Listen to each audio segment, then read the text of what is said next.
दोस्तों, एक सवाल हमेशा उठता है कि पता नहीं क्यों, है ना?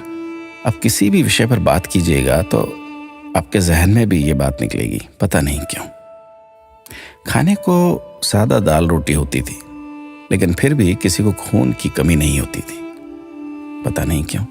स्कूल में अध्यापक खूब कान खींचते थे, डंडों से पिटाई होती थी, लेकिन कोई बच्चा स्कूल में डिप्रेशन के कारण आत्महत्या नहीं करता था, पता नहीं क्यों।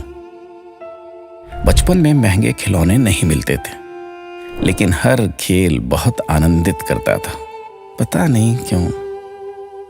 घर कच्चे होते थे, कमरे कम होते थे, लेकिन माता पिता कभी वृद्धाश्रम नहीं जाते थे, पता नहीं क्यों।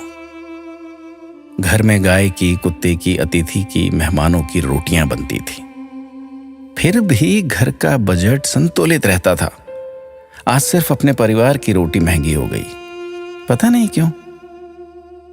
महिलाओं के लिए कोई जिम या कसरत के लिए विशेष साधन नहीं थे, फिर भी महिलाएं संपूर्ण रूप से स्वस्थ रहती थी, पता नहीं क्यों।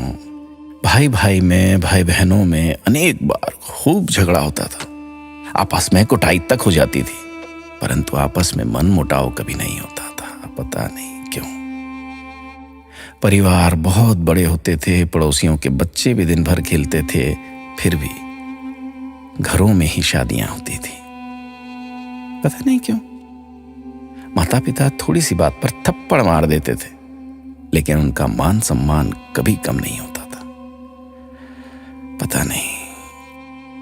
ऐसे अनेक क्यों के सवाल दिल में उठ रहे हैं। आप सभी तक इस क्यों को पहुंचाने की कोशिश कीजिए।